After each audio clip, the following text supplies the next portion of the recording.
Hello, and welcome to another episode of the Christian Reeve Podcast. Today's guest is a guitarist and songwriter hailing all the way from Ottawa in Canada. His name is Chris Eveland. Welcome to the show. How you doing? I'm well, Christian. Thanks for having me, man. I appreciate this. Oh, it's an absolute pleasure, man. It's always enjoyable having a Canadian on my show because Oh, nice. I don't know what it is about you people, but you're always very pleasant. And so yeah, Oh, thank you, man. Thank you. no, it's a real joy, man. Let's jump straight into it. I want to know where your musical journey starts. Catch us up. Talk us through your journey as a musician But from the beginning, you mean? from the very beginning. From the very beginning, yeah. Well, my I was lucky enough to have a family that was into music. So my grandfather was an incredible piano player, and he was a piano tuner professionally. So as a young child going over to his house, I would see four or five pianos ripped apart, uprights, a little grand in his back room. And right from an early age, I got to listen to this beautiful, these sounds coming out of these big pieces of wood, and it was magical at that age. And as I got older and into music, that's what started it. But then what really got me into things was one year I had a Walkman back in the day, the yellow waterproof Sony Walkman. And it was 1986. My grandfather walked into a music store and asked for whatever the number one selling album was that year. He wanted to get me a cassette to put in the Walkman. And luckily that year it was Van Halen, Ah, 5150. Right? It could have been anything during that genre there, right? Or that era. It was Van Halen, so I got the one tape, played it frontwards, backwards, just flipped that thing, ran out of batteries, continued to do so. And then every time the guitar solo came, I just got chills. It just got inside me. I was like, what is that sound? All the dive bombs. And I didn't know what they were at the time. It was just all this flurry of notes. But I felt the energy behind the notes too. And it got me very interested in what that was. And my grandfather told me it was a guitar. So soon after, I got myself a summer job, farm job, corn detasseling, saved up enough money, bought an electric guitar to start, and my parents got me into lessons that September. I was 14, I think, when I started. And and I haven't put the thing down since. Like, I just, from a very early age, you play as well, right? I do. Yeah, I'm a Yeah, musician. so you know what it's like, right? You have a guitar, and it's hard to walk by that thing and for me, not pick it up. That's spot on. It's like being a kid. It's like any room I walk into, if there's a drum set, the guitar, bass guitar, piano, I just can't help myself but play with Right? Yeah. it. I'll walk into a social setting, it'll be a party Yeah. somewhere. I see the guitar in the corner, the people Oh, are you're that guy. and I'm like, what kind is it? What kind of wood is it? What string gauge is on this thing? I get excited, right? And it's something Play that's Wonderwall. Yeah. yeah.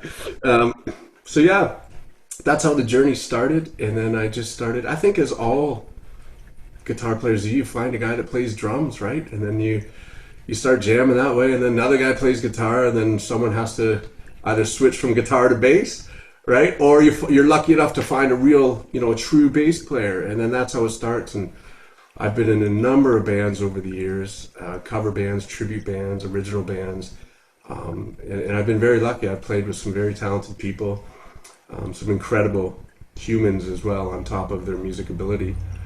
And then I lucked out after about 10 years of doing just the cover stuff and opening up for some really cool Canadian bands. A good friend of mine that came out and sang for us, one of the cover bands. I'd never met him, but he showed up. He became a good friend after, but he came out and someone said, yeah, you need a singer. This guy will come sing for you. I'm like, okay, great. So it was on the fly, no rehearsals. He just showed up and gave him the set list. And the first song he sang, man, I just got goosebumps. I'm like, what the heck? What is this? Where did that come from? This voice was just powerful. And that was Aaron Walpole. He continued to do a couple shows with us, and then he took off onto that Canadian Idol show. Oh, And yeah. yeah, he did very, very well with that. And he kept saying, hey, I'm in the top 100. We get the message. Oh, I'm top 50. Sorry, I can't be back. I'm now in the top 25. Yeah, he ended up getting third place that year, I think. So that landed a deal with Sony BMG, and we got to record with Harry Hess at Vespa Music, Harry from Harum Scarum. And then things that opened up another level of doors. Instead of doing the covers and the tribute, we started playing to some pretty big crowds, opening up for some pretty big names. and then having that distribution deal with Sony BMG, it introduced us to a lot of the business and the things that you don't get as a cover band. All right, I got to ask you because I think you Yeah. might be possibly the first musician I've interviewed that's had a major label deal. I think. Could be wrong on that. Talk me through the positives of that and what a deal like that looks like in this modern age. Because I think obviously you hear a lot of negative things about those major deals, and I imagine that there are still positives of having such a deal. So walk us through your kind of personal perspective, what it was like for you being on that kind of a deal. Sure, I can tell you the positive of it. This was probably 2006, 2007. Okay. But you have to remember, when we played with Aaron, we would play to a pub, and there'd be 50 people or 100 people. They're having a good time. But as soon as he landed on that show and got that exposure, and Aaron did a lot of theater and stuff like that before, so his name was really, he had a strong, solid name for himself before Canadian Idol, theater-wise. But after that show, it was weird. We could be on the West Coast and walk into a music store and see our album there. The CD was in the store. How do you do that if you're just, it's different nowadays. It's all online. This is kind of like just when people were still buying physical copies, right? Not just the vinyl stuff. Good old days.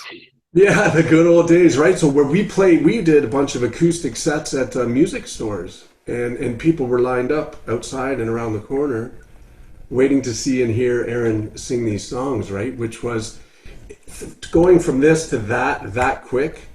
It took us a while to wrap our heads around it. And unfortunately, I think a few of us thought that would just be that way forever as well.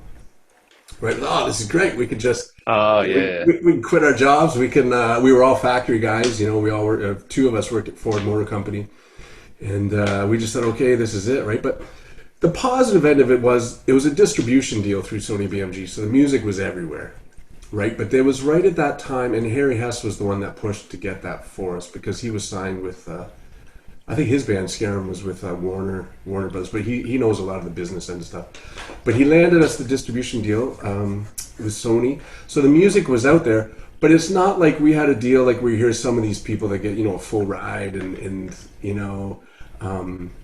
all the production recording was covered and everything else, right?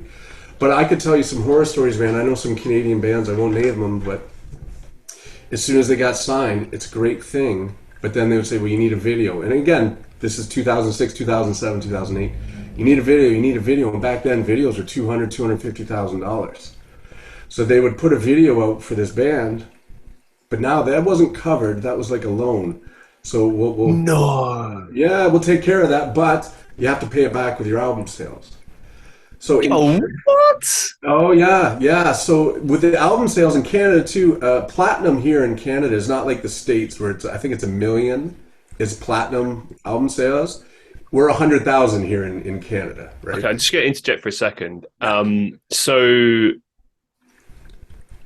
was it like how it was in the UK in regards to did you have like some major alternative rock or rock stations or whatever that would play your videos in perpetuity? Because we had like Kerrang TV, Scars, I think MTV back then might have still played music.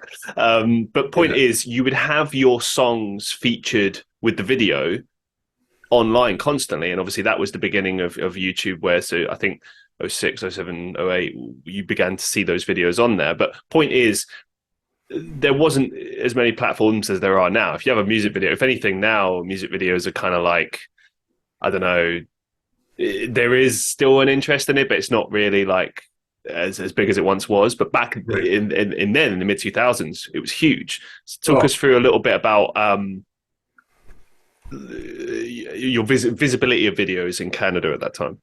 Yeah, so I grew up, like, I'm 47, man, so I grew up on Much Music was huge in Canada, and there was a thing called the Pepsi Power Hour, and then it turned into the Power 30. It almost switched, it went from an hour to, but it was all my favorite, the bands from the 80s and the guitar players, right? So before the internet, the only way we got a chance to see them, if we didn't go to a live show, was we would have to wait to see the concert, or not the concert, but the videos that these bands put out online, and they were huge in the late 80s.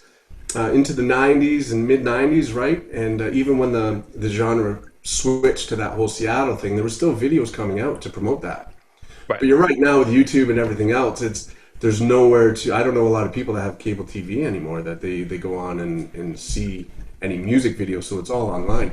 But back in the day, it was expensive to do videos. It was like 6 digits minimum to get these. Yeah, it's insane. So there's been a few Canadian bands. I know 2 videos. The one band, they got 2 videos they pumped out, and they did great. They toured everywhere. They were all over the place. A big name here. But they were 500,000 in the hole that they owed back. See, I don't understand this. Again, I just want to interject just for a second. Like, Yeah, man. when I think about, I mean, I can't really speak for Canadian alt bands at that time, but like with a lot of the bands that I was listening to back then, they weren't really particularly adventurous with regards to what was going on in the music videos. I mean, you had like some things at the other end of the spectrum, like say Red Hot Chili Peppers' Californication, something, where they've used computer imagery and stuff, and they've actually got to make like a video game of themselves and stuff. That's ambitious. That's big. That's probably going to cost a lot. But a lot of bands, you think like I don't know, Nickelback or even like Metallica and stuff like that. Like it's all very basic. It'll be like, maybe they have a small storyline, some paid actors, and then just endless shots of the band in like some darkened setting or like rundown gym somewhere or something. Like point is, it's not that glamorous to the extent that it would cost £250,000 or dollars. I don't get that. I agree with you, but you got to think those bigger acts. Every individual member has their own attorney, their own agent, their own thing, and then when people get involved, there's music, right? And then there's the music industry, right? Of course. Unfortunately, parts of that industry is needed to push the music, but unfortunately, especially during those times, the industry took over a lot of the music, and it was more about the business. And there's been a lot of bands, a lot of people I've met, big name bands. Man, they just got taken advantage of for the royalties on the music. We'll get videos out, go on tour. Here you go. Here's the bus. Here's the gear. Are you happy? Yeah, I'm happy. Like, who wouldn't be to go out on tour and do that? But then to get that letter in the mail 2 months later saying, what do you mean we owe this much? How are we going to wait? Pause for a second, right? And it's unfortunately a very common thing that happened in the past. And that's one thing that I love about nowadays, that you see these kids or the younger musicians putting stuff out on Instagram and TikTok and all these things. They're just getting their stuff out there, and they've developed a following without the industry. They've promoted themselves, and they've done a great job with it. So then those label guys and the suit guys and all that stuff, even though there are some positive things to having that, there's some negative things that come along with it too. And just ask anybody that's been in the industry long enough, and they'll gladly tell you. Well, I got to ask, like, did you keep up sort of working relations with those bands? Do you know what happened to them? How they dealt with that? How they got through it? Did they come out in a better place in the future, or are they still struggling with it? Like, what happened? Some of them struggled, and they turned the wrong path, right? Like they coped with it in unhealthy manners. Right. And other people, I know some of them that got business degrees because of it. Right? They're like, well, that's not happening again. I'm going to represent myself or whatever. Like it's just a learning process. Yeah. But just imagine yourself at 22, someone saying, I love your music, man. You wrote that? You're like, yeah, man, I love it. I got a tour bus waiting for you. And I got all the Marshall stacks you need.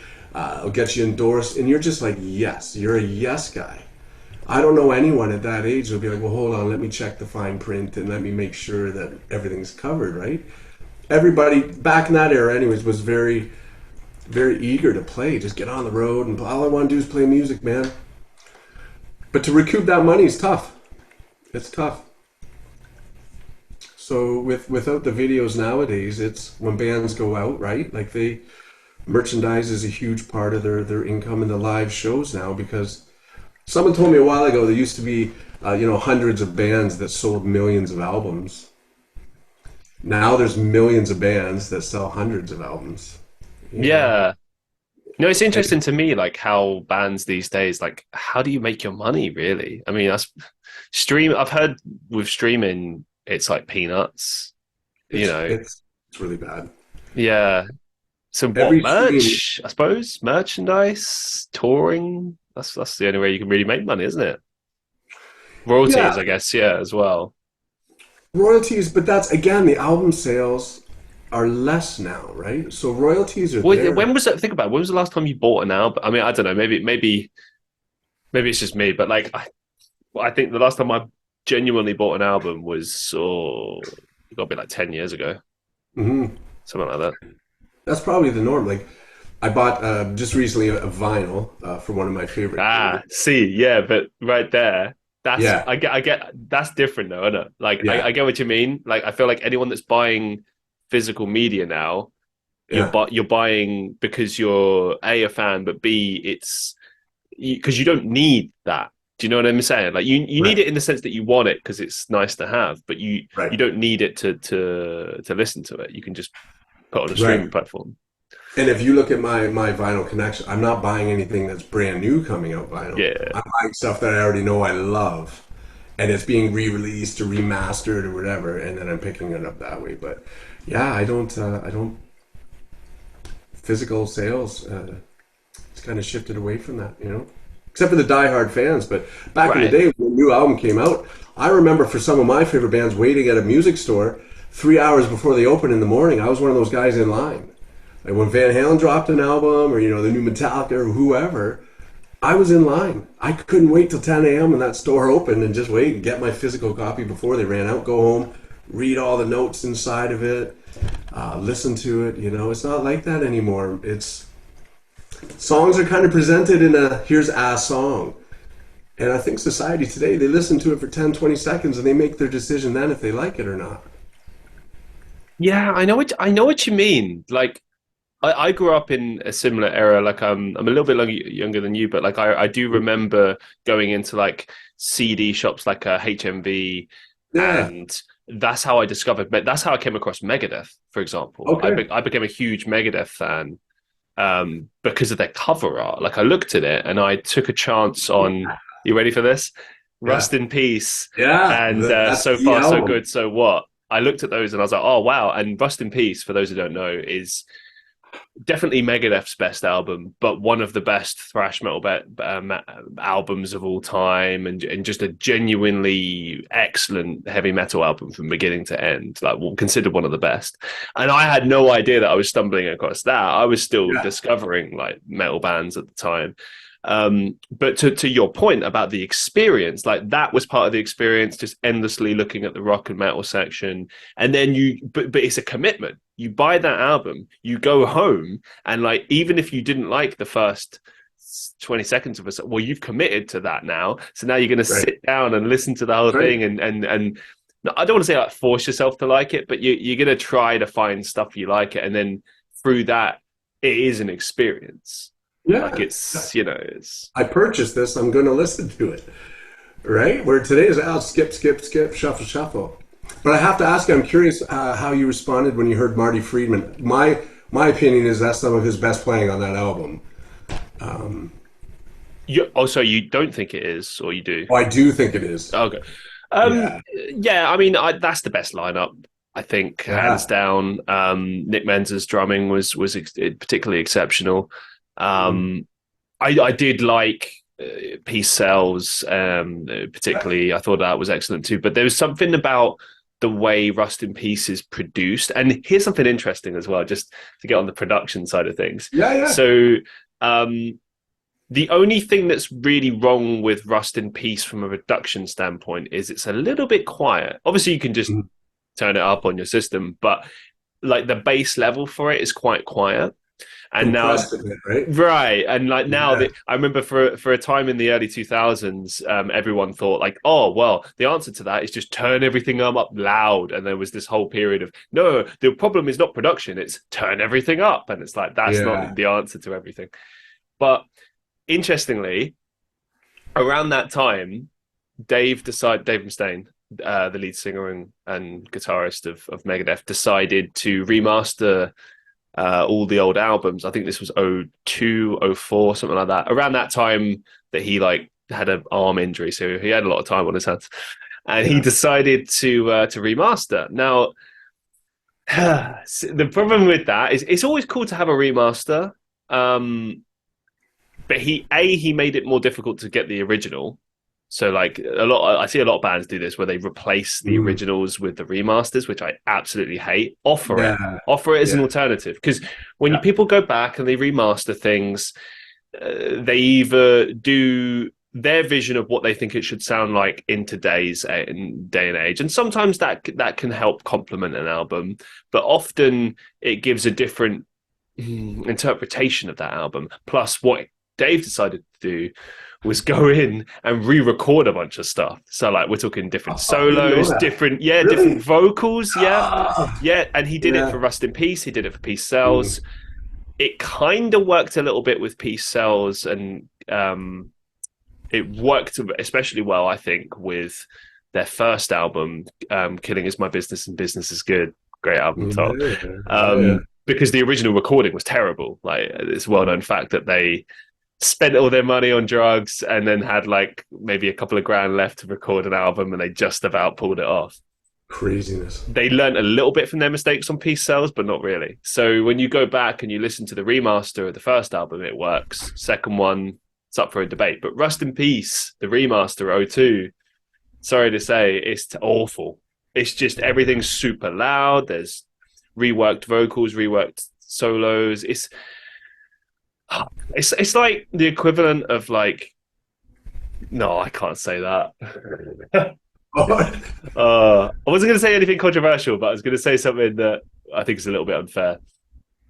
Look, if something is presented to you in a certain way, and then you go back after a certain period of time and you change it, I don't know. Do you know what it's like? I'll tell you what it's like. Yeah. It's like when George Lucas went back and did his remasters of the original Star Wars movies and started changing things for plot purposes, or just to kind of add something, but it didn't add anything. A few good examples. Who Shot First? He added like a weird effect thing to make it look like it was Guido, I think his name is the character, who shot Han first, when we all know that Han shot first. But the idea being to make him look like less of a cold-blooded killer.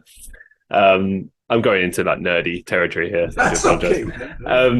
But another thing is just like there were scenes in there where he just like add CGI, you know, like for the scenes on Tatooine to make it more in line with the prequels he'd just made. Just unnecessary changes. Like, I get that they just didn't have the special effects back in the 70s and 80s, but they did a great job. Like, they were classic, still considered the best movies within that.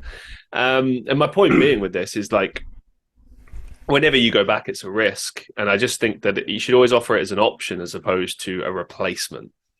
Yeah. Like if Zeppelin said they were going to remaster Led Zeppelin 2, I would listen to it. But if they said the original's not available anymore, I see this all the time. I saw this with the Grand Theft Auto series recently. GTA 3, Vice City, and San Andreas were remastered by a third-party developer.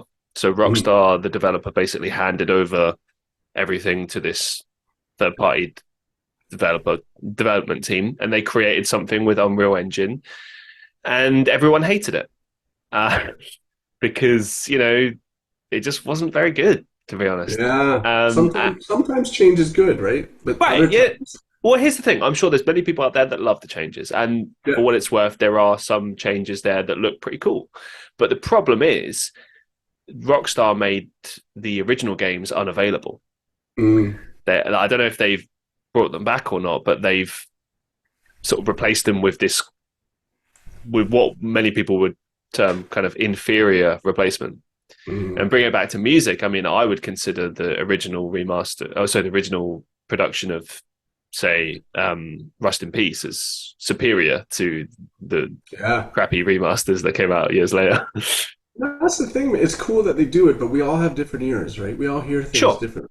Yeah, like if you and I sat in a room together and listened to a brand new release by whoever, you would hear it your way, I'd hear it my way, and they're both valid, but they're both independent as well, right?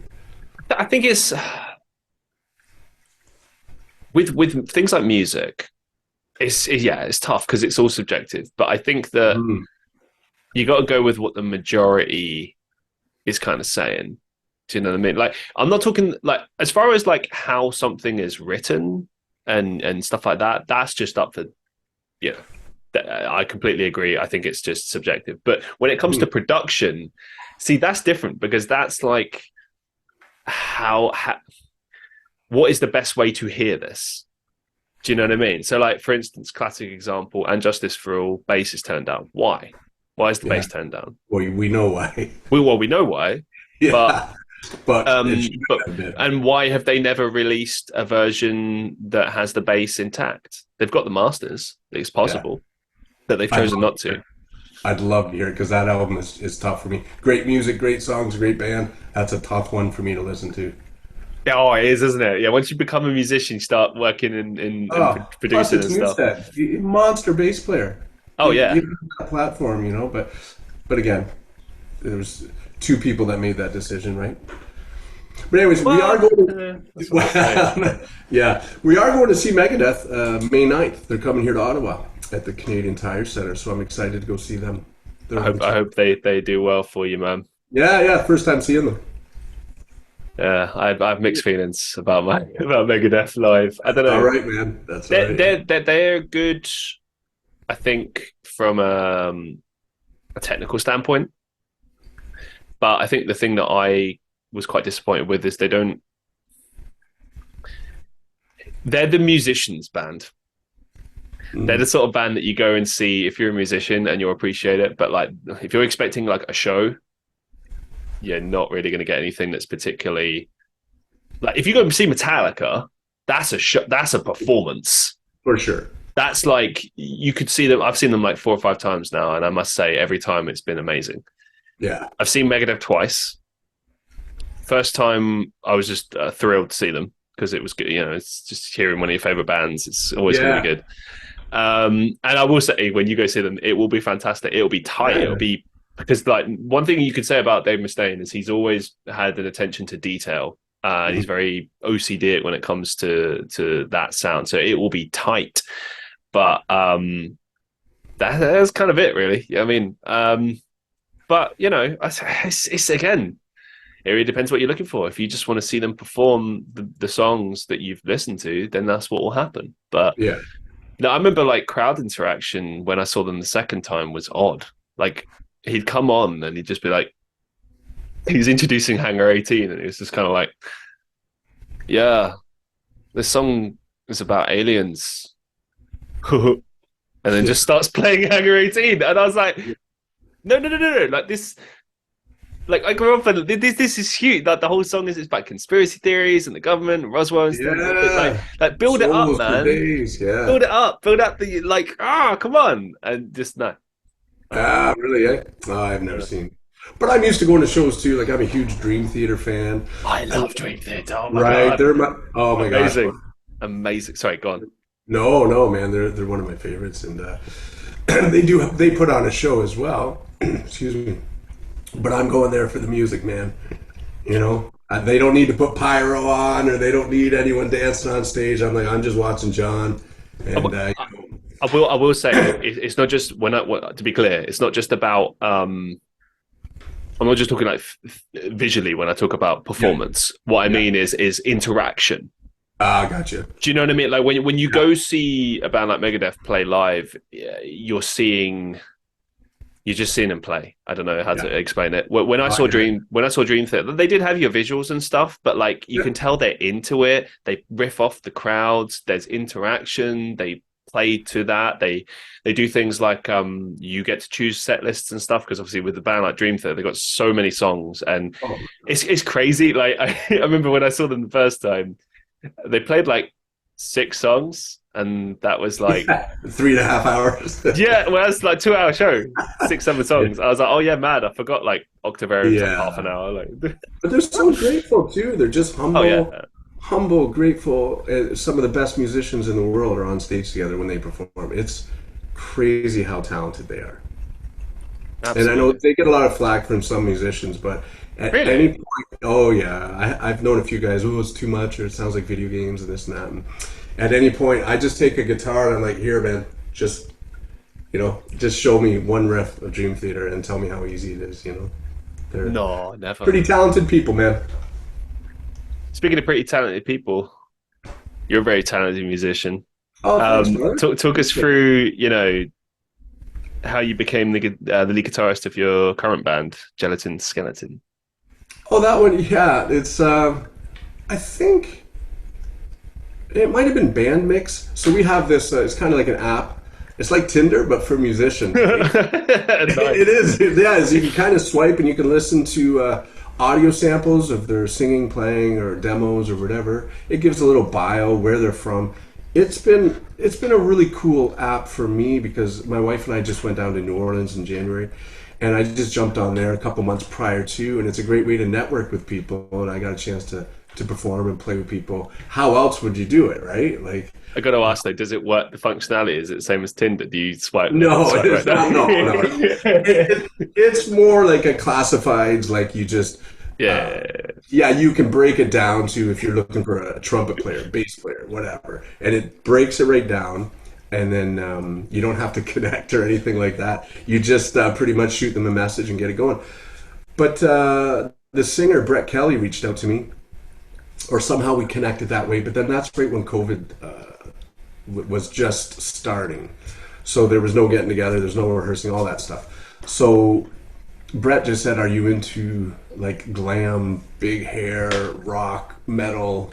From the 80s. I'm like, oh my gosh, yeah. And he started naming off all these bands and players. I'm like, that's totally what I grew up on, man. I love Vito Bratta. I love all these 80s players, right?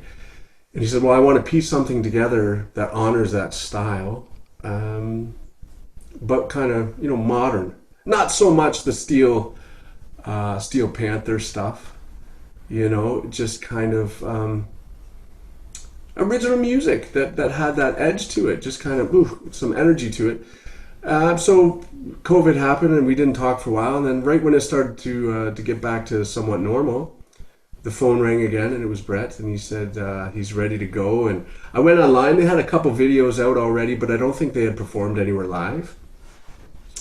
So we talked about a few things, and we got together, and everything seemed to click music-wise. We were all on the same path, but more importantly, they're really good guys in that band. It's at this age, it's not all about we need the fastest drummer or the best gear. It's like, can you light a barbecue and flip a steak with this guy? Can you travel in a van? And two, like, can you, after day 3, are you still going to be able to chat with this guy, or is there ego involved? Is there other stuff that I just no time for that anymore. I've got to say, like, I feel like whatever age you are, that is absolutely the most important thing. Yeah. Like, I've been in bands before, and here's the thing, like, music is within my life. Like, I write all the time. I have been a musician all my life, always will be, but it's something that's kind of taken a side seat. I don't actively pursue it in the way that I know other people want me to. And I'm not going to sit here and lie. Like, there is a bit of a broken heart element to me in that area, but It is what it is. But when I think about what it would take for me to join a band again, I can tell you, hands down, 100%, it is all down to chemistry. Yeah. If I walk in that room and I'm like, yes, then right? And that's all it is. It's like a job interview. It's like getting with a lover. It's exactly the same thing. It's absolutely, do we click? Like, I remember one time I've told this story before, but I did a audition for a band, and it was not long after I'd broken with the last sort of true band that I had been in. Like, I was in a band for about 3 years growing up, between 18 to 21 or 17 to 20. And that was the last time I felt like true chemistry with a bunch of musicians. I've worked with other musicians and like clicked, but like never really felt that kind of same chemistry. Mm-hmm. Which is kind of sad, but it just is what it is. But I remember like this one band I auditioned for, it was going well and everything, and they were really into it.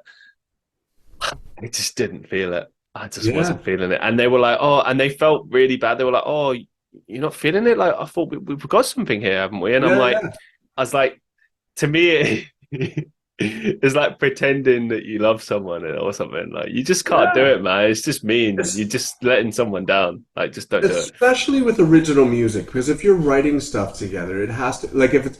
I've been brought in and just done solos for people, and that's easy. Like here's the section, just do it. No problem, man. I don't need a connection for that, right? Or I've done tribute shows or cover bands. I can show up as a hired guy, or even do a multiple like a string of shows or a tour, and that's okay. But to sit in the studio and record stuff, there's been people over the years who are like, well, let's do it this way. I'm like, okay, try it that way. And you get the back and forth going, and you realize that it's something else going on. That's like they just want to do it their own way, but they want to have people there around them. Yeah. So just do your solo stuff, man. Like do it. Let me know what you need. But this is not a collaboration, And if it's driven by ego, and if it's driven by whoa, back up a second. Has anyone ever said that to you? Like, this is not a collaboration, pal. No, that's what I said to them. Oh, mad. But not in a, hey, this isn't a collaboration, this is mine. I'm like, hey, man, let's write a song. And then you go there, and everything that you do from start to finish is, they've already had the vision in their mind, in the song in their head. So when you get together and say, hey, man, you've already got all the parts worked out. This isn't a collaboration. I mean it in a positive way. Like, you've got it all worked out, man. Like, let's just record it. What's the sense of saying, try this? No, thanks. I will try this. No, thanks. Okay, man. But there's other people that are like, yeah, like let's throw everything on the table. Let's try that. Let's listen to it. Does it sound good? And if everyone's thumbs up, we move forward. But sometimes, over the years, there's been that one guy, nope, I like mine, but I don't like your guy, Come on, you got to tell me, man. Tell me about some egos you dealt with, like some stories that stick out for you. I can't throw people under the bus. Well, you don't have to. Okay, I'll say this: you never have to throw people under the bus on my show, because I understand why. I know it's not professional. I never do that either. But I'll talk about the people. I just will never say their name. Yeah. But come on, throw them out there. Oh man, no, I can't do that. I got to keep positive, man. But I will. Okay, all right. It's usually the singers, though. I will. We joke about it. We call it LSD, right? It's lead singer disease, and that's But honestly, man, today, like I'm involved with an Abba tribute. There's 10 people. Well, before we get to that, you've introduced a new concept here. Yeah. Walk us through lead singer disease. Come on. What's that? What's that? Say that again? Lead singer disease. Come on, talk us through that. Yeah, I think some singers go to vocal lessons. They go me, and they just take that to heart. They're like me.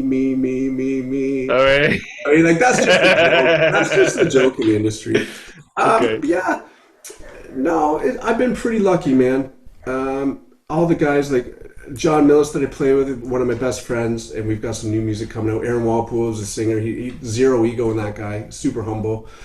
There's been a lot of singers I've played with over the years that are fabulous. I'm just joking about the LSD. It's just kind of an industry thing. But typically with egos, we do find, especially if we're playing with other bands, if it's original stuff and that band comes in, usually the band's usually really good. Sometimes the singer comes in a little hot with whatever. But sometimes those singers need that, right? Since we've just met each other, I know that there might be a bit of like, oh, this guy's, he's trying to like push me.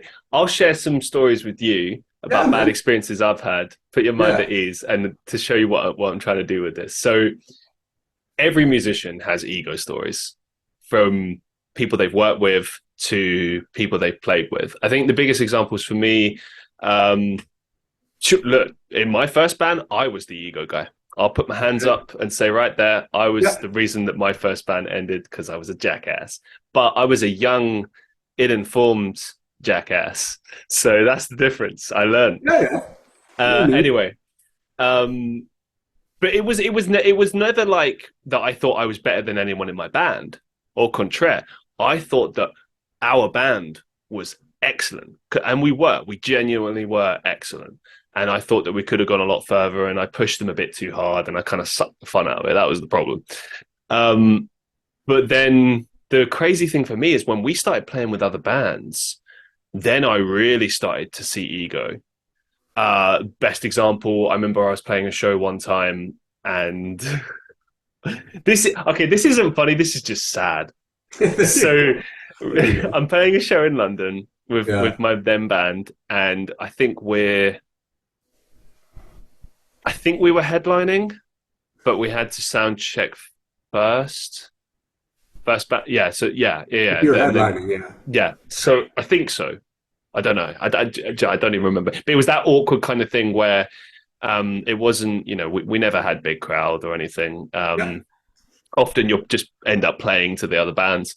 Absolutely. And here's the weird thing about that. Everyone else is really nice. We met the other bands and they're all cool and they're all like, yeah, might as well grab a drink, get to know people, have fun. Like, it doesn't matter that there's like barely anyone here. Who cares? Let's just enjoy this. So like we're connecting with the other bands and having a good time. But there's one band. There they are. And the best way I can put this is there are a bunch of guys in their mid-40s who used to be like, you could tell were like, this like super serious punk band. And, probably in their mid-teens or early 20s, they were probably some, lethal force to be reckoned with. Full of testosterone, ready to go, ready to rock the world. But now they're in the mid-40s and, these are people's dads, maybe even granddads. And there's nothing wrong with that, by the way. Yeah. Punk forever. Yeah, absolutely. The issue was when we would try and talk to them, there was that kind of, you can't talk to us attitude. And it's like, we're playing the same gig as you. Just trying to make conversation, man. I just want to get to know how long you've been doing this, learn from you, And so when they got on the stage, I remember in particular, the singer was like, he's just in a different world. He's just like, oh, I'm so above this, like just like his face kind of said it all. And it was painful to watch. Yeah. It was just one of these moments where it felt kind of surreal. And it's not happened loads. I've had this more in the acting industry than the music industry, to be honest, because most people you meet, they're in the same boat as you, playing all these tough shows endlessly, and they're just grateful to get an opportunity to play. And I know we were. So that was kind of my experience of the egos. I did have one experience where I played with a band for about 3 or 4 months, and I came in as the singer.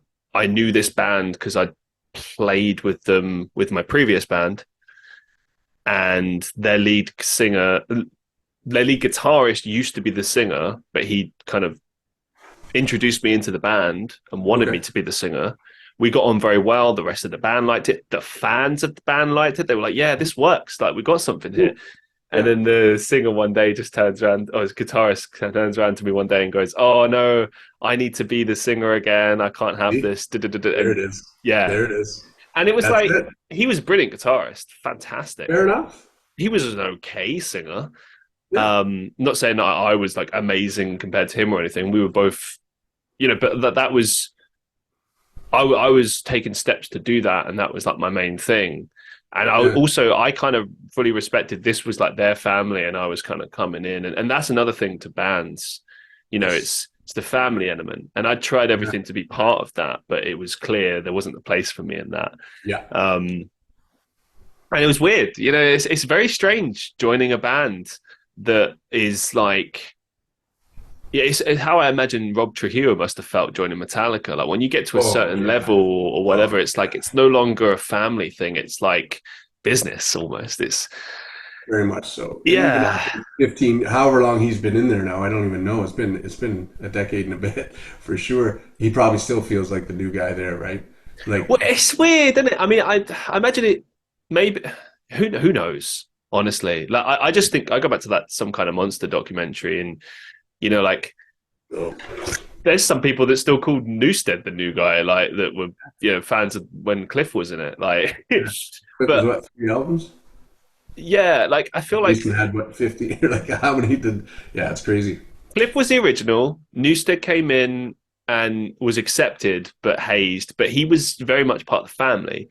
When Trujillo came in, he was they introduced him in and they immediately gave him $1 million, and like it's business, Now I think now you could say it's family, but like in the beginning, in the beginning, it's like and that's always an interesting dynamic in a band, but especially when you're coming in, What was that like coming for you in this established band, Gelatin Skelatin? Like, But they weren't too established, so that was the cool part. Like they've been around a long time, right? They were just getting going. I think they released a couple of videos, but not many. Maybe one live show. I'd have to check with Brett. Oh, so they're still quite a new, fresh band then. That's Still fresh, but cool. I was the new guy coming in, Right. and then shortly after, the drummer he tours a lot with Destroyer, like a really good Kiss tribute, all over the time. So his schedule was pretty busy. So we ended up getting a good friend of mine, Kevin Eamon, on drums, and then there's Brett singing, and then Miles Rourke on bass. So it's just four really good guys. And it was funny because Kevin, the drummer, is his first time meeting the guys. We were driving to a video shoot. So he had never rehearsed with the band. He had never even met the guys. His first day was showing up and doing a video for 80s Ladies, playing a song. And Brett, with the videos and stuff, like Brett Kelly does a lot of he's produced over 35 movies, I think, or 30. Wow. I shouldn't say the number because I don't know 100%, but he's done a lot of movies. So he's very well versed, producing this stuff and editing it and everything. So it's really nice having that involved. So we just did a couple shows. We opened up for Steve, or no, I guess it doesn't matter who played, but we did a show at the Brass Monkey here in Ottawa, and Steve Creep and the Wildcards from Montreal came in. You were just talking about meeting the other bands, and that's something I miss with originals, is that when you play in a tribute band, you show up, you do your show, it's great, it's nice, you go home. But when you see a band rolling in on a van that, 3 of the 4 tires are working, the other one's not, blowing out black smoke, but the guys come out, they're so happy to be playing. And those guys were incredible musicians, incredible band. And just the hang afterwards and beforehand I missed that. So that was really cool. And we're coming out your way here in August. We're going to, I don't know if you've ever been to the HRH Sleaze Festival. I'd say I have. No, is it metal festival, rock festival? Yeah, kind of big hair, kind of leather, rock, just 80s rock kind of stuff. It's at the O2 Academy. Nice. In Sheffield. Yeah, we're on the main stage on the 26th. But we've also got a show coming up. I think it's in, is it Leicester? Is that how you pronounce it? Leicester. We're playing in Leicester on August 24th at the Meadow Monocle, I think. Nice. And then the Tap and Tumbler in Nottingham on the 25th. So we got a little 3 thing. And then we're waiting to hear back. There's a festival going on there in Belgium around the same time, like the first week of September. There you go.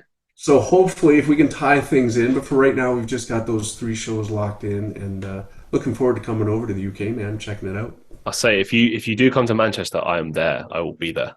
Oh, cool, man. Yeah. 1000%. Oh, cool, man. I'll let you know.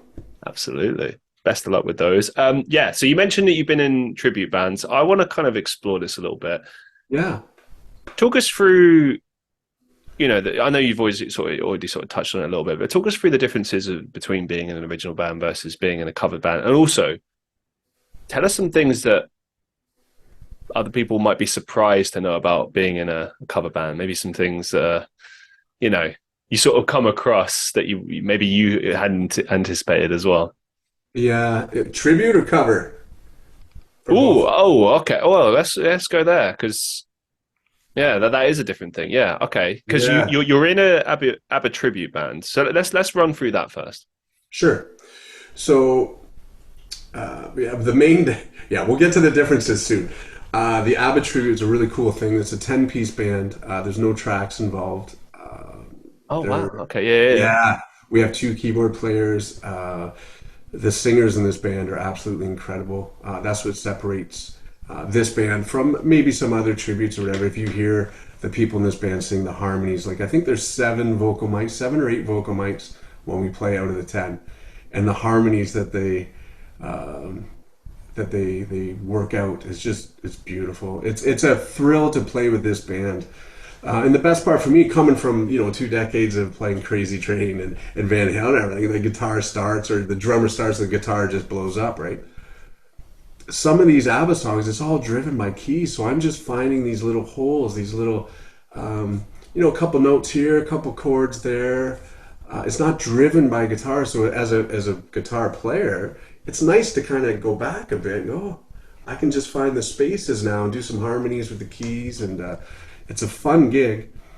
But ABBA for us is, for me, it's been the widest age spectrum I've ever played for, because there's 5-year-olds and there's 85-year-olds. I've never had that with anything. And it is, if you've played in cover bands before, you know, the first set, you know, you play your whatever, second set, ramp it up by third set, you know, people are having a good time and they're on the dance floor, and the third set is the most enjoyable part of being in a cover band. Being in an ABBA tribute, first song out of the gate, everybody is on the dance floor.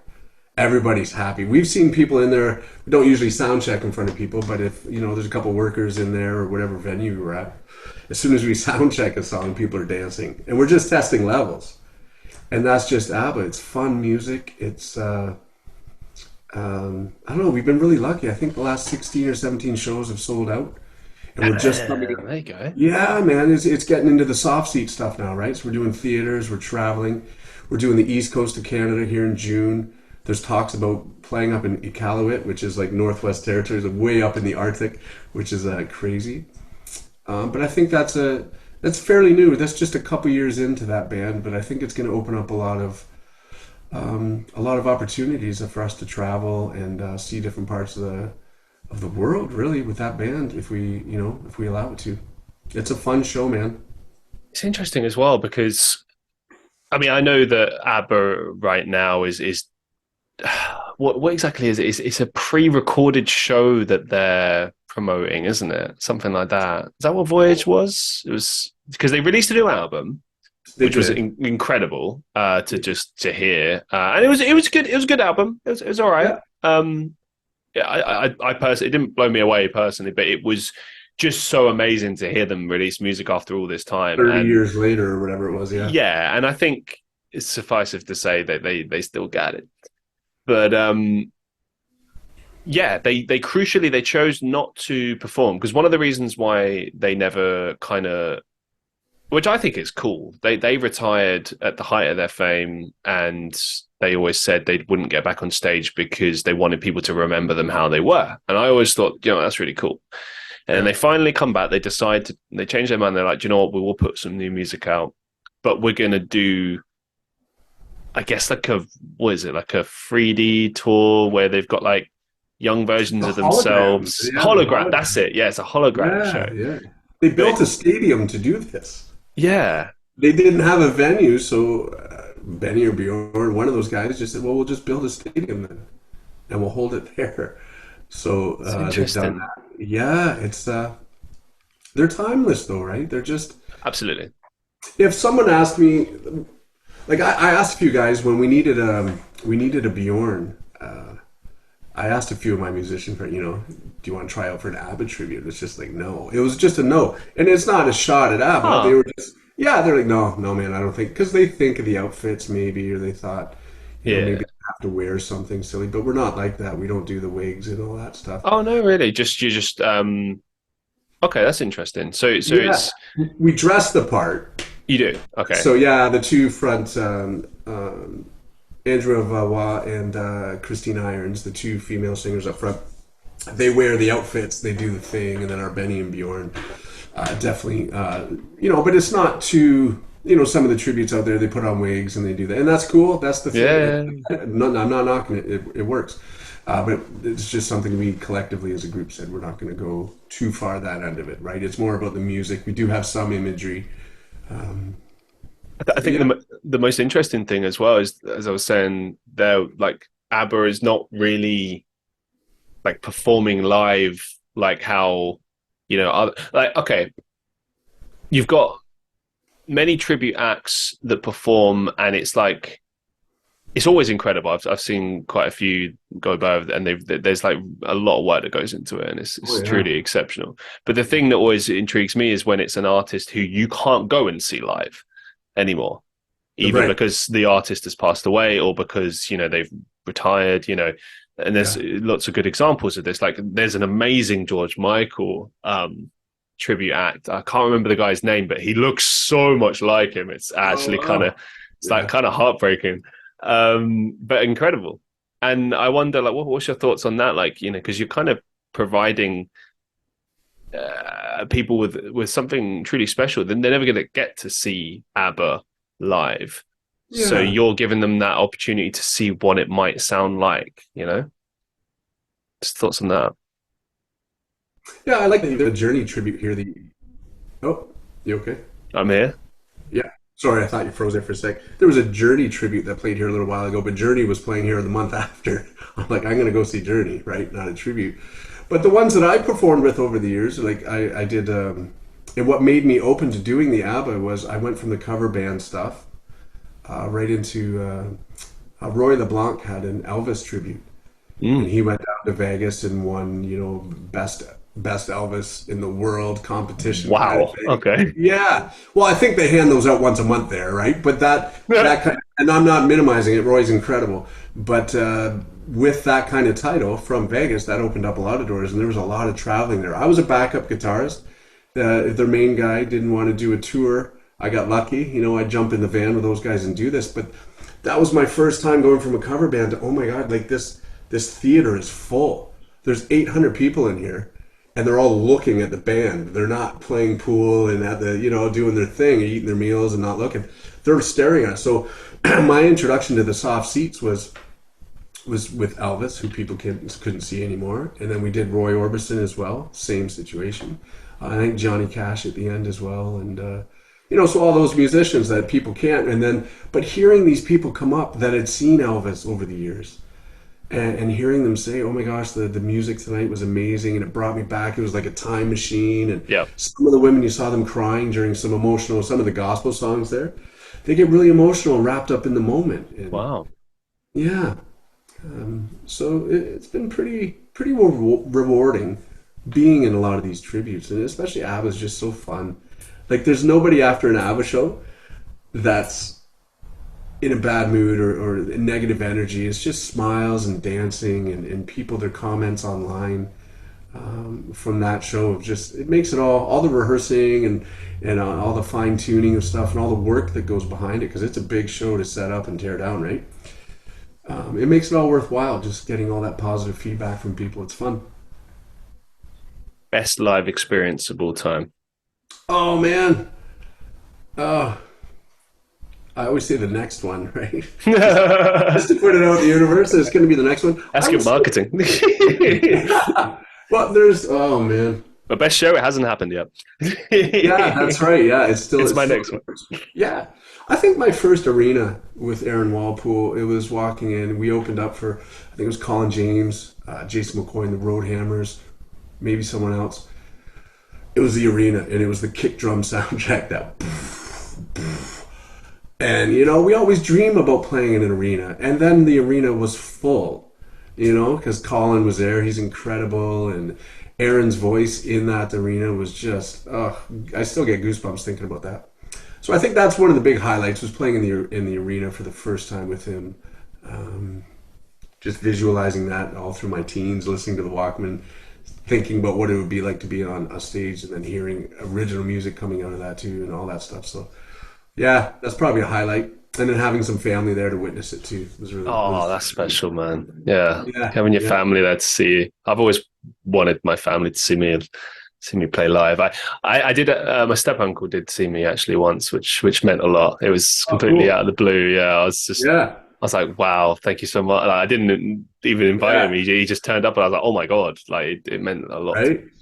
And it changes things too, right? You got 5,000 people out there. It's no big deal. All of a sudden, for me, if it's my son or daughter is there, or someone, it changes things. Like, oh, It's like it's personal, isn't it? It's like you're sharing absolutely. something. It's like, hey, here's something that I'm passionate about. I'm glad I can share it with you. Yeah, Yeah, and I hope you receive it well, right?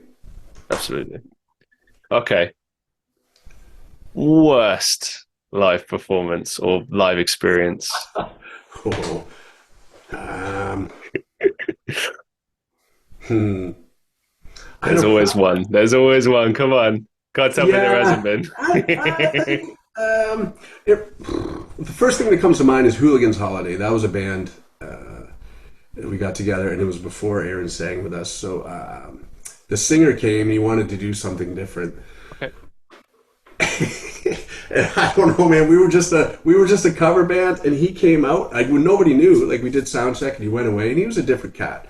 Okay. But he came back with some kind of mask on, It was like a Halloween mask, it was a Godzilla thing or some lizard green thing. All right. All these tool belts, or not, he had a tool belt, but all these tools hanging off his belt. And I What just, like workman tools? yeah, like it was a weird combo. It was so strange. But first song in, he tripped over a cable and he fell, and I think he knocked himself out on the monitor.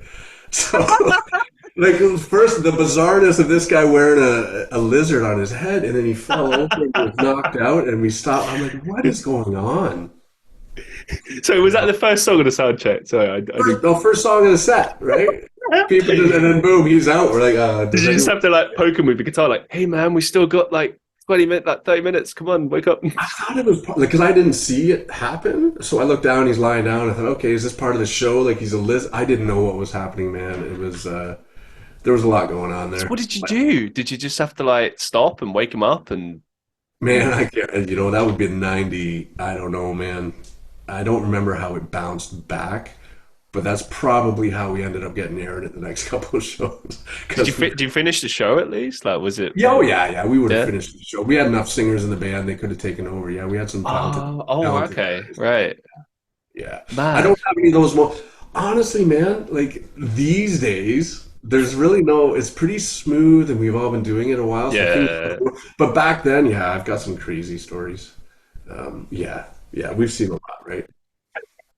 Yeah, This is why I love tapping into this, man. yeah. No, it's good. Speaking of crazy stories, Yeah. any crazy touring stories that stick out to you? Anything that's just like interesting about touring, or because you hear, I'll say this as well. You do hear a lot about touring, um, and sometimes it's glamorous, sometimes it sounds fun, but a lot of it actually sounds like pretty grueling for quite a lot of bands. Like maybe like something that's maybe not as enjoyable as people might think. Like I remember Mm. one, I think it might have been a Loudwire video, which is a great YouTube. Well, their company, I think they mainly do like metal stuff, but they do like these clip compilations sometimes. And there was one video that they put out one time, which was specifically about touring, and every single artist just said, "Love performing, hate touring." Like Yeah. every single one of them was just like, oh, like there's one in particular that stands out where I think it's Greta Van Fleet sitting there talking about it, and you can Mhm. see their faces are just like, yeah, like you just have to like travel here and do this and wait around, and this is like what it's like in the airport, and and they're just like, ah. Yeah. Yeah. So walk us through, come on, experiences of touring, Yeah. what So it's like for you. obviously, I've never been to the level of flying around and doing all that kind of stuff. For those kind of things, it's been mostly, a bus for a bit and then Hmm. a tour, like a van, a band van, all those kind of things. Bass player once, my good buddy Daryl Grattan, said it was 23 hours of bullshit for 1 hour of fun. Oh, Yeah. 23 hours, damn. Yeah, but that's what he said because the show was 1 hour. He goes, "Oh man, this is 23 hours for 1 hour of fun." But I love playing, man, and I do love Right. going to different cities. Um, but I'm starting to know, like, when I drive around, if we go through whatever city, I'm like, "Oh, I played there and there and there in the city." But if someone said, "What's big in the city? What are they known for? What's their industry?" I had no idea. But I could tell you what the stage are, what the stage was like, where the inputs are, who the sound man was.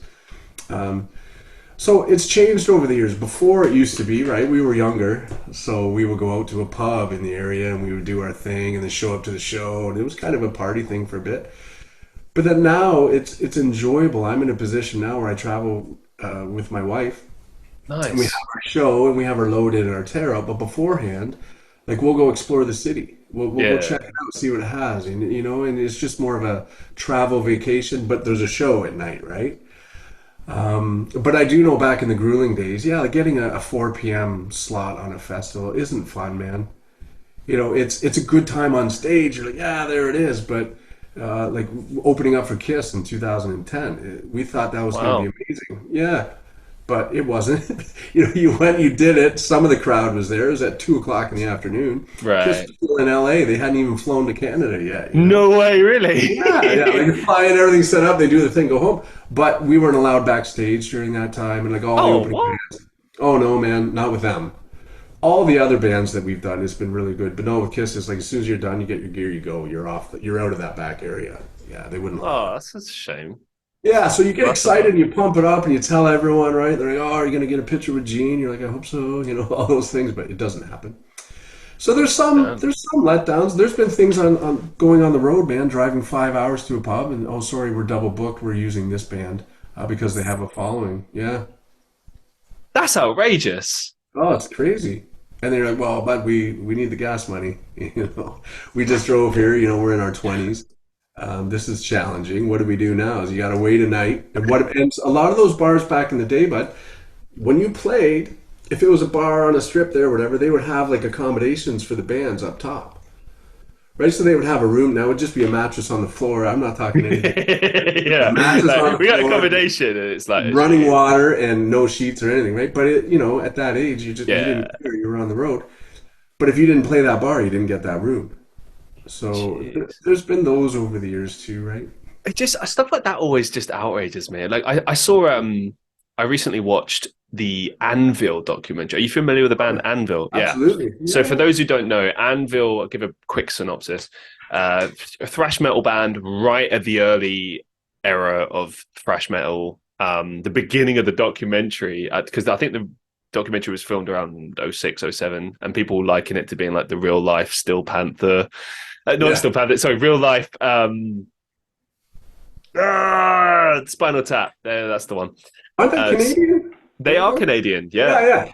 So, Spinal Tap is the most famous mockumentary of all time. People thought it was real when it first came out. It's hilarious. It's for anyone who's ever been in a band or been a musician. If you haven't seen Spinal Tap, go watch it. You will find stuff in there that will just resonate, and you'll be like, "Yes, this is exactly what it's like being in a band." Obviously, it's over the top and ridiculous, but it's there.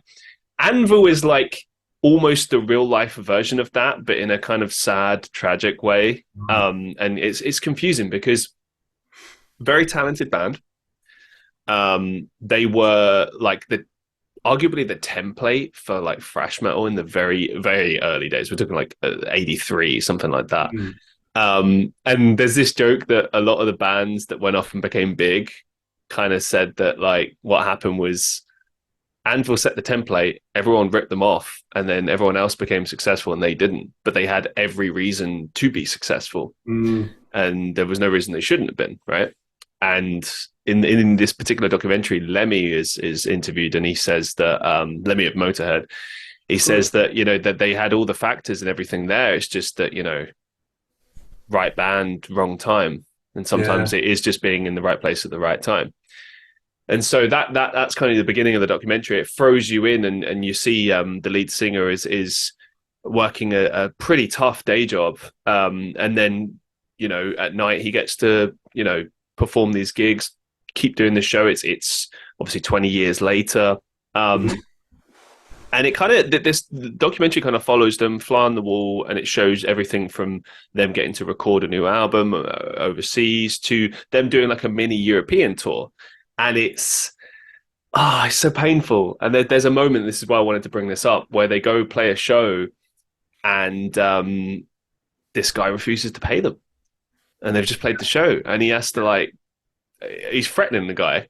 Yeah. It throws him up against a wall, and he's like, "Give me my fucking money!" Like what? How is this? And it's the guy just never pays him, and it's crazy. And a lot of people comment on that band that this is a band that has played for in front of thousands of people and should be playing in front of thousands of people, but Yeah. sometimes they're lucky if they can play in front of 5 people. And but Yeah. like the one thing that kind of stood out for me was that the lead singer and the rest of the band are very passionate about it, and for them it doesn't matter. Like, of course they want to have like thousands of people there, but they're still very passionate about what they do, and for them it's just getting to do that. And there are some like hardcore fans who've stuck by the band throughout the years. And they feel that when they go see them live. Like if a band's like, "Oh, there's only 5 people here. Let's just half-ass this." No, never.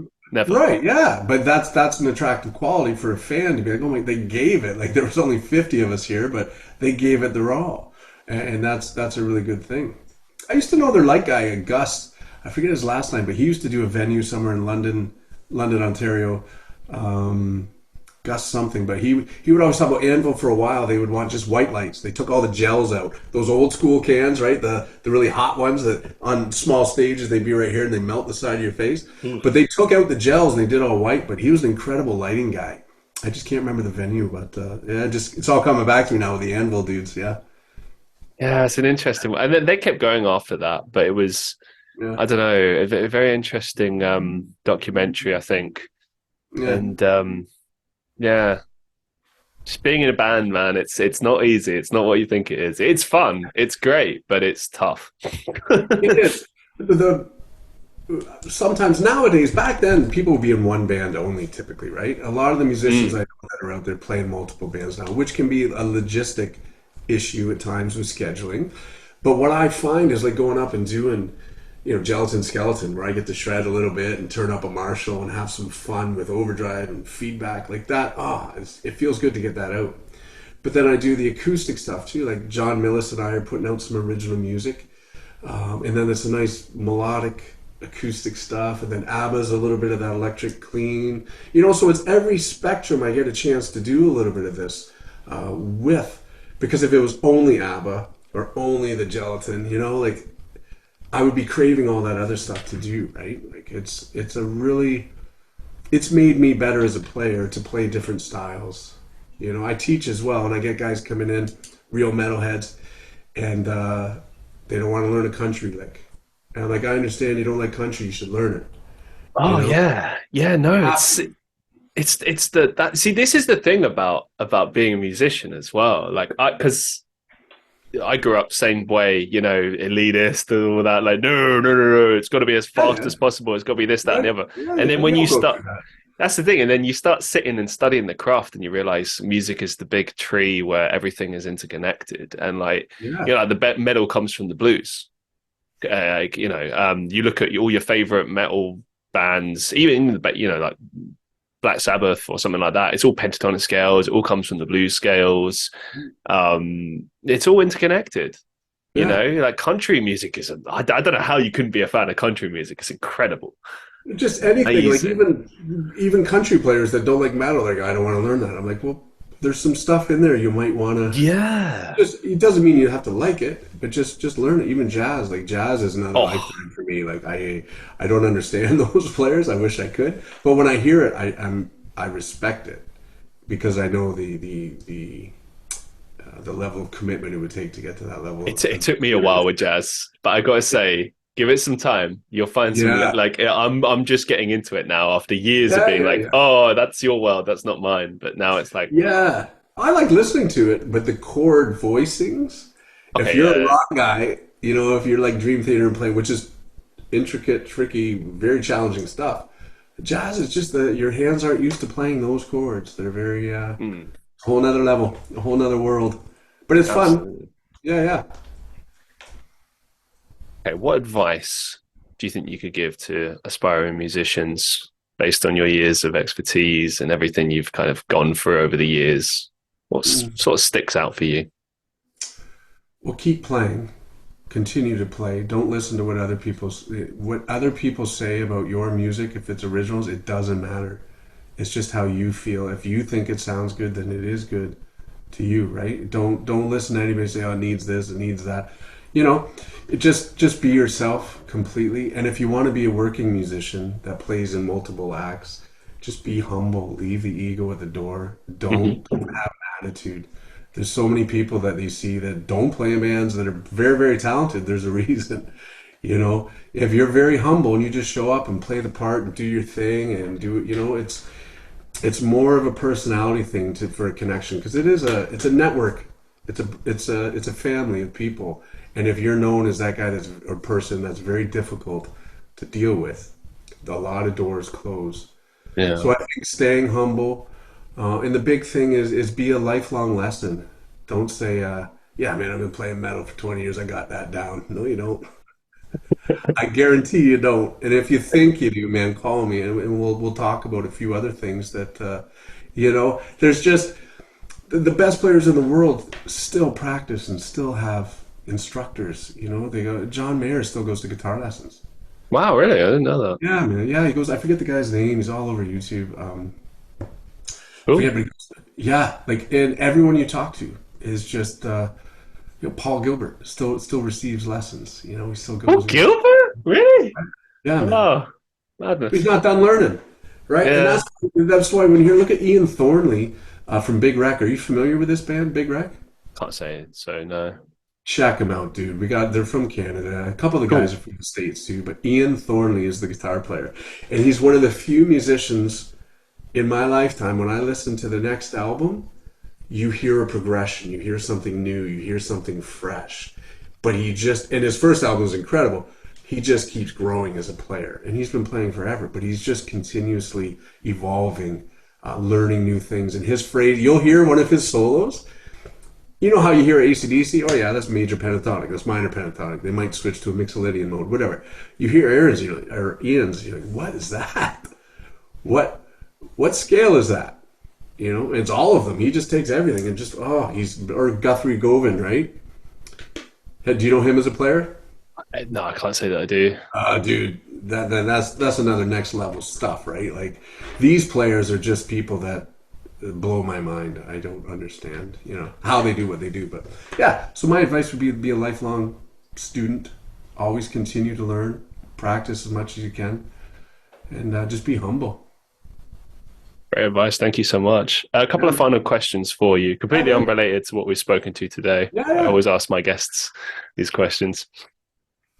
What's the best advice you've ever received Hmm. As a guitar player, in life?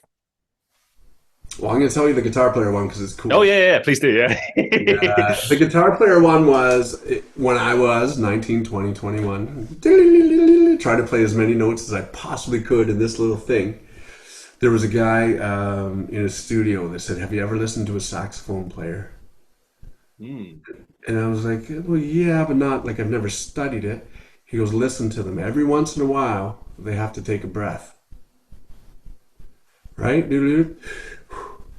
He goes, if you bring that into your guitar playing, and that's as soon as he said that, I thought of David Gilmour, Eric Clapton, BB King, Buddy Guy, all these guys that play a beautiful lick and then they'd be backing off. Play it again, right? Even some of the stuff I love, like Petrucci's, it does it. But just that advice musically is, hey, every once in a while, take a little note. Sometimes the space between the notes is just as important as the notes. I'll add to this as well. Because, well, a couple of things. One, Petrucci, yeah, incredible lightning speed Mm. player, but at the same time, he he plays to the song. It makes sense within the context of what he's doing. Lars Ulrich, Metallica drummer, once famously said, "I play to the song. I play for the song," and I think that is always key. And Mm. for any musician, if you're in a band and maybe you're concerned like, oh, what I play, maybe it's not technical enough, maybe it's not this, maybe it's not that. It doesn't matter how technical the stuff is. Sure, you can add that in sometimes, but what's always going to matter most is what makes sense in that song, in that Serve the moment. song. Yeah, Yeah. 100%. You have your moments where like maybe it's one whole big jam session, maybe it's a grand performance, whatever. But I think Pink Floyd is a really good example of this because often in the incredible guitar solos that they have, it's been building up to that moment, Mm. or there's elements where it's grand and all over the place, and then other moments where it's soft and calm and relaxed, and Comfortably it's numb. Perfect example. Yeah. this is exactly what I was thinking, yeah. Yeah, Or yeah. It's that. the whole of Shine On You Crazy Diamond Part One, just the build and everything in that is just Yeah. a journey. That's what it should be. It should be a journey. It Music should takes be a you journey. Yeah. right. Yeah. That's what people want. But the best advice, I think, outside of music would be my outer experiences are a perfect reflection of my internal condition. Mm. So if I'm good inside, things on the outside are pretty good. If I'm not good on the inside, well, guess what? Things are not going to be good on the outside.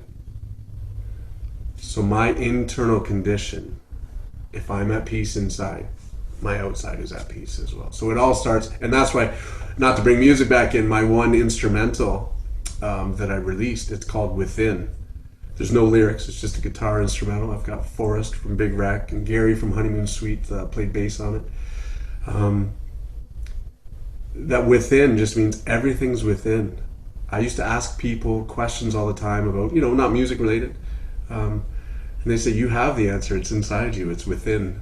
And if you don't go within, you go without. So those are two of the biggest things that my outer experiences are a perfect reflection of my internal condition.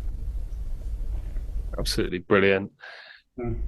Another question for you. Similar vein, but slightly different approach. What's the biggest life lesson you've learned so far?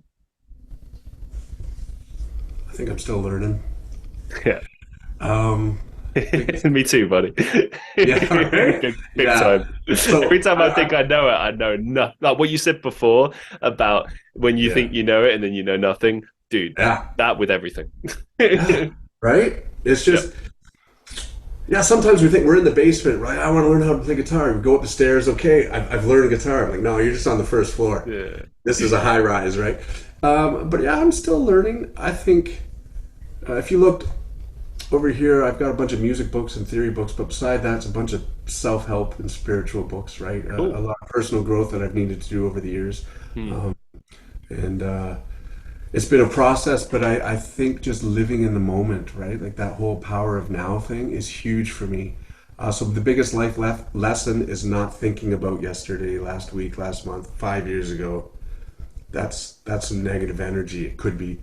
And not worrying about tomorrow, next week, next month, next year. That's anxiety and stress and everything. But being like the only moment that matters is right now. You and I are talking right now and everything's good right now, right?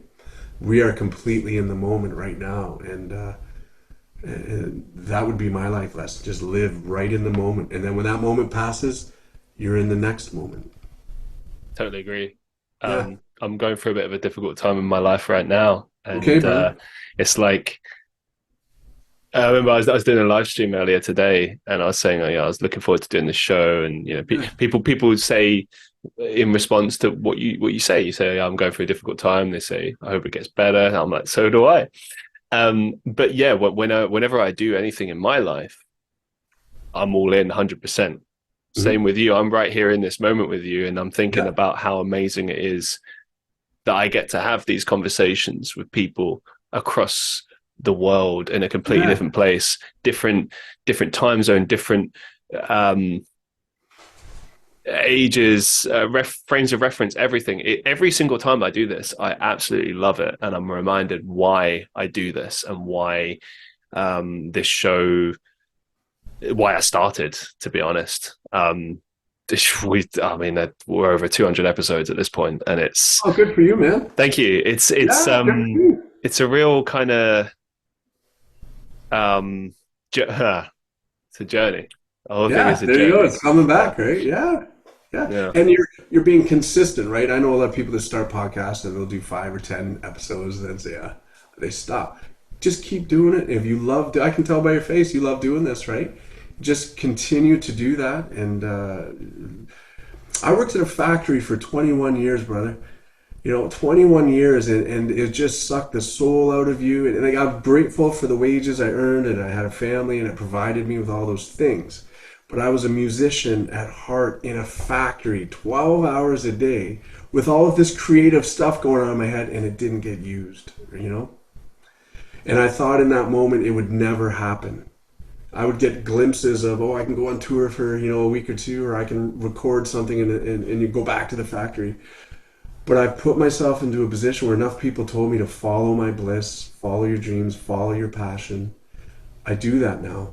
And now it's a full-time thing. There's no factory that I step into anymore. Incredible stuff, man. Yeah, man. Another final question for you. Well, final question. Okay. Do you have any upcoming projects or some final thoughts that you'd like to share with our listeners? Oh, yeah, man. I'm super excited about John Mills is my best buddy back home.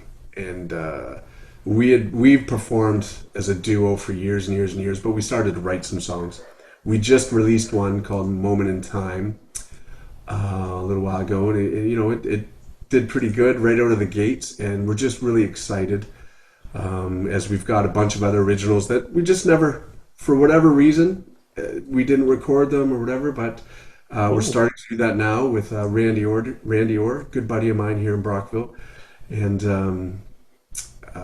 so we're going to get those in order. I've got another song coming up where I've asked Kelly Heenan, an incredible rock singer here from in Ontario, and Darren Smith from Harem Scarum is going to play on drums, and we're going to piece together this song, and I'm very excited about that. So there's a lot of stuff coming out here shortly, and a lot of touring coming up, a lot of live shows. So yeah, that's what I'm most excited for, is to get this music out with John, and because it's ours, right? It's just the two of us, and we've got a great connection. We're like brothers. The chemistry we talked about earlier is there. It's been there since day one. The journey we've been on together. He's my closest friend, and now we get to produce this music together and release it. And you can hear the connection in the music. I think with this, there's no void there between John and I. It's just, here we are. And people that have seen us a lot over the years, when they hear this, I think it's just special that we get a chance to do this at this time. It's just the right time to do it. Awesome, man. I wish you the very best with all of that, and it's been an absolute pleasure having you on the show. Thank you so much. Thanks, brother. If we end up in Manchester, I'll shoot you a little email there. Yes, please do. I would love to see you. Cool, man. Right on. And to all the listeners of the Christian Reeve Podcast, as always, I hope you enjoyed the episode. Be safe, be well, and I'll see you in the next one.